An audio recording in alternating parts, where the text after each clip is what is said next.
Good morning student. बच्चों, हम लोग पिछली क्लास में कबीर की साखी का के दोहों का अध्ययन किए थे। बच्चों, मेरा पाठ समाप्त हो गया है। हम लोग दोहा पढ़ लिए कबीर के साखी के और उसके अभ्यास प्रश्नों को भी हल कर लिए। आज हम लोग नया लेसन स्टार्ट करेंगे, मीराबाई के दोहे। पाठ का नाम है दोहे। दोहे की रचनाकार मीराबाई है। मीराबाई, जैसा कि इनके बारे में हम लोगों को पता है कि ये कृष्ण भगवान की अनन्य भक्त थी।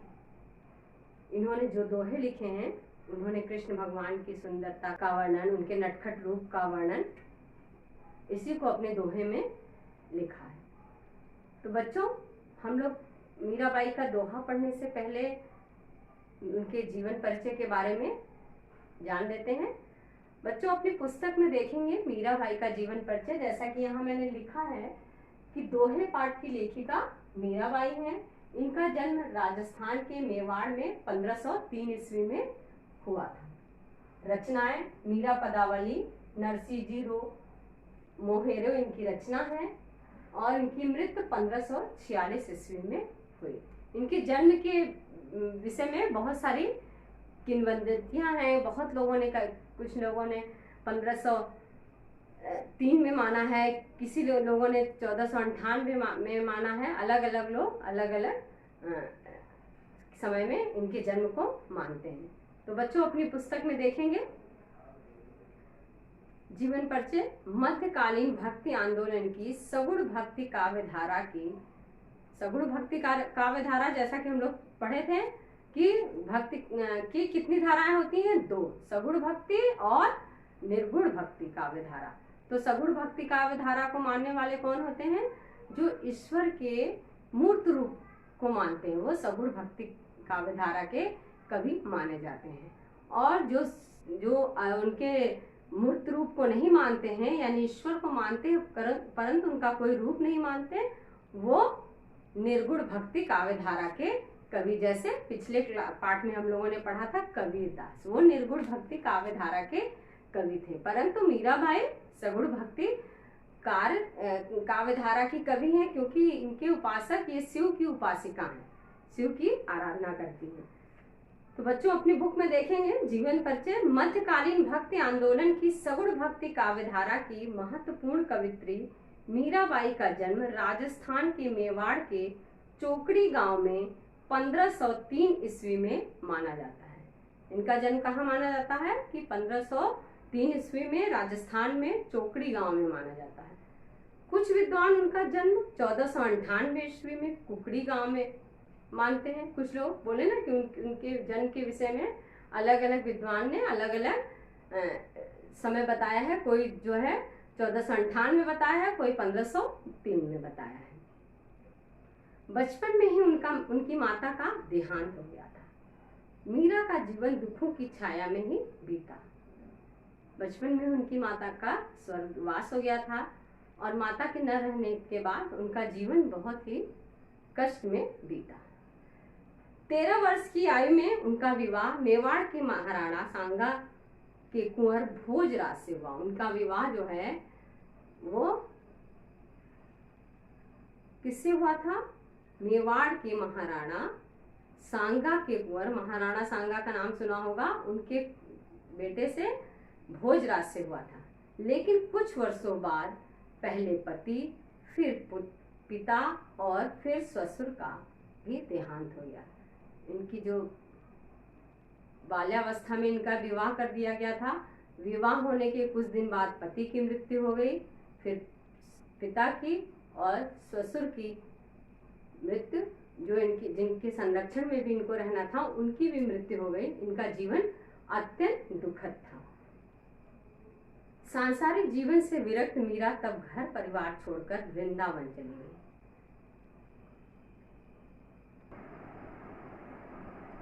सांसारिक जीवन से विरक्त होकर, जब ये इनके ऊपर दुखों का पहाड़ टूट पड़ा, इनके पति की मृत्यु हो गई, पिता की मृत्यु हो गई और ससुर की मृत्यु हो गई, तो इनको क्या है? सांसारिक मोह माया से क्या हो गई? विरक्त हो गई। क्योंकि संसार में जब इनको कष्ट मिला तो इनको जो है सांसारिक मोह माया से क्या हो गई? विरक्ति हो गई। ये घर परिवार छोड़कर वृंदावन चली गई और वहां उन्होंने अपना बचा हुआ जीवन गिरधर गोपाल श्री कृष्ण के चरणों में समर्पित कर दिया। ये अपना घर द्वार छोड़कर संसार से विरक्ति ले ली और अपने घर द्वार को छोड़कर कहाँ चली गई? वृंदावन चली गई और श्री कृष्ण भगवान की आराधना करने लगी। गिरधर गोपाल के चरणों में अपने को समर्पित कर दिया। 1546 ईस्वी के आसपास मीराबाई की मृत्यु हुई। इनकी मृत्यु का समय 1546 माना गया है कि 1546 के आसपास जो है इनकी मृत्यु हुई। रचनाएं मीराबाई की प्रमुख रचनाएं हैं मीरा पदावली और नरसी जी रो माहेरो। इनकी जो रचना है मीरा पदावली और नरसी जी रो माहेरो, यानी राजस्थानी भाषा का भी अपने रचनाओं में इन्होंने प्रयोग किया, लिखा। साहित्यिक विशेषताएं: संत कवि रैदास की शिष्या मीरा भगवान श्री कृष्ण को स्वामी मानकर उनकी भक्ति करती है। संत रैदास की शिष्या, रविदास का नाम सुना होगा, उनकी ये शिष्या थी और ये भगवान कृष्ण को अपना स्वामी मानकर और दिन रात उन्हीं की आराधना किया करती थी। उनकी भक्ति दैन्य और माधुर्य भाव वैष्णव की है, जिस पर योगियों, संतों और वैष्णव भक्तों का सम्मिलित प्रभाव पड़ता है। उनकी भक्ति दैन्य और माधुर्य भाव है, प्रेम से वो उनको उनकी आराधना करती हैं। वैष्णव की सी है, जिस पर योगियों, संतों और वैष्णव भक्तों का सम्मिलित प्रभाव पड़ता है, जो उस पर वैष्णव मत का भी प्रभाव पड़ता है और साधु संत। आप लोग इनके जीवन परिचय के बारे में पढ़ेंगे कि ये साधु संत के बीच में रहने लगी थी और उन्हीं के साथ रह करके ये आराधना भक्ति जो है कृष्ण का दोहा या इनका गीत गाया करती थी। संतों के बीच में ये रहती थी। मीरा के पद उत्तर गुजरात, भारत, बिहार और बंगाल तक प्रचलित है। मीरा के जो पद हैं वो सभी जगह बिहार, बंगाल, गुजरात सभी जगह प्रचलित हैं। दुर्भाग्य से उनकी 7-8 कृतियां ही उपलब्ध हैं। मीरा को हिंदी और गुजराती दोनों भाषाओं की कवित्री माना जाता है। उन्होंने हिंदी में भी रचना की और गुजराती में भी रचना की, तो दोनों भाषाओं की कवित्री माना जाता है। उनका काव्य किसी परंपरागत लकीर पर आधारित नहीं है। उनके काव्य को प्रवृत्ति संस्थापक भी कहा जाता है। उनका काव्य किसी परंपरागत लकीर पर आधारित नहीं है, यानी किसी परंपराओं को लेकर के नहीं चला है। उनके काव्य को प्रवृत्ति स्थापक भी कहा जाता है। भाषा शैली: उनकी भाषा शैली मीरा के पदों की भाषा में राजस्थानी, ब्रज और गुजराती के मिश्रण के अलावा पंजाबी, खड़ी बोली और पूर्वी के प्रयोग भी मिलते हैं। मीरा के पद की भाषा क्या है? राजस्थानी है, ब्रज है और गुजराती के मिश्रण के अलावा पंजाबी और खड़ी बोली भी इनके दोहों में मिलता है। उनकी रचनाएं विभिन्न राग रागनियों पर आधारित हैं। अनेक प्रकार के छंदों से युक्त मीरा के काव्य में गीता तथा संगीतात्मकता के गुण है। संगीतात्मकता गीता यानी उसको लय से आप जब पढ़ोगे उनके दोहों को तो लयबद्ध तरीके से उसको पढ़ेंगे और गा सकेंगे। उनकी शैली अत्यंत सहज और सरल है। शैली सरल और सहज है, यानी जब हम उनके दोहों को पढ़ेंगे तो हम उसको आसानी से उसको समझ सकते हैं कि मीराबाई का जन्म कहाँ हुआ था, इनकी कौन कौन सी रचनाएं हैं, इनके जीवन के बारे में हम लोग जानें, इनकी मृत्यु कब हुई इसको देखें कि ये राजघराने परिवार में इनका विवाह हुआ था और इनको परिवार में बहुत कष्ट हुआ। बचपन में अपने घर थी तो इनकी बचपन में माता का देहांत हो गया था और जब थोड़ी बड़ी हुई 13 साल की यानी इनका बाल विवाह कर दिया गया था। विवाह होने के कुछ दिनों बाद ही इनके पति, पिता और ससुर की मृत्यु हो गई, तो इससे इनको संसार से विरक्ति हो गई क्योंकि इनका जीवन अत्यंत कष्ट और दुख में बीता। इन्होंने संसार से विरक्ति ले लिया और ये कृष्ण के चरणों में समर्पित कर दी अपने को। कृष्ण की दीवानी हो गई और उन्हीं का दिन रात भजन गाया करती थी। बच्चों, अब हम लोग मीरा का जीवन परिचय देखें कि मीराबाई का जन्म, मृत्यु, इसके बारे में हम लोगों ने पढ़ा, उनकी कौन कौन सी रचनाएं हैं। अब हम लोग पाठ प्रवेश पढ़ते हैं, जिससे जानते हैं हम लोग पाठ के बारे में जानेंगे। पाठ प्रवेश अपनी पुस्तक में देखेंगे। कहते हैं पारिवारिक संतापों से मुक्ति पाने के लिए मीरा घर द्वार छोड़कर वृंदावन में जा बसी।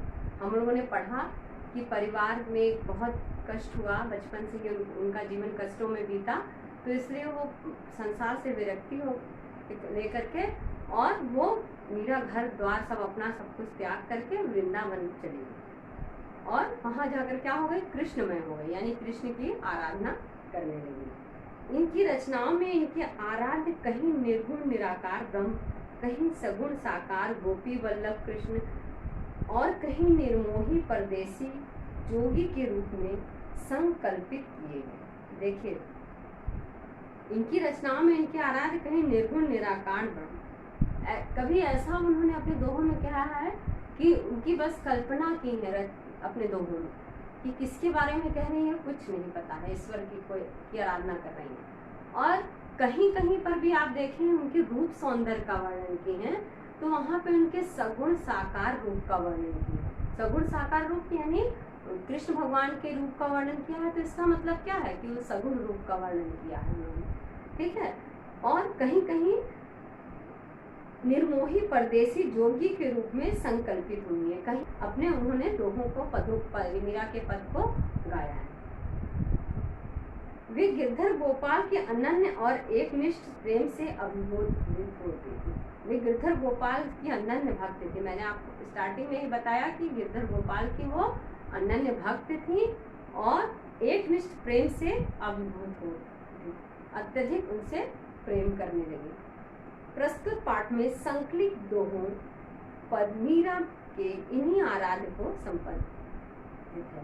प्रस्तुत पाठ में संकलित दोनों पद मीरा के इन्हीं आराध्य को संबोधित है। जो इनके आराध्य देव अर्थात श्री कृष्ण हैं, जो प्रस्तुत पद हम लोग पढ़ेंगे वो इनके आराध्य को ही संबोधित किया गया है। मीरा अपने आराध्य से मनुहार भी करती हैं, लाड़ भी लड़ाती हैं, तो अवसर आने पर उलाहना देने से भी नहीं चूकती। हम लोग पद में पढ़ेंगे किस प्रकार वो उनसे प्रेम करती हैं, उनसे गुस्सा हो जाती हैं, उनसे लाड़ करती हैं और अवसर आने पर उनसे शिकायत, उलाहना देती हैं यानी उनसे शिकायत भी करती हैं। उनकी क्षमताओं का गुणगान स्मरण करती हैं और उनको याद दिलाती हैं कि उनके में कितनी क्षमता है, इस चीज़ का याद दिलाती हैं और इसका भी, उनकी क्षमताओं का भी वो गुणगान करती हैं। उन्हें कर्तव्य याद दिलाने में भी देर नहीं लगाती। आप जब दोहे पढ़ेंगे तो इसमें हम लोग दोहे में पढ़ेंगे कि किस प्रकार वो अपने आराध्य से, श्री कृष्ण से किस प्रकार हर चीज़ उनको याद दिलाती हैं, वो कैसे अपने भक्तों की रक्षा किए थे, उनकी करें, कैसे उनको अपने पास रह के अपने चाकरी करने के लिए दासी बनाकर रखी। ये सारी चीज़ें उनको उस दोहे में उन्होंने दिखाया है।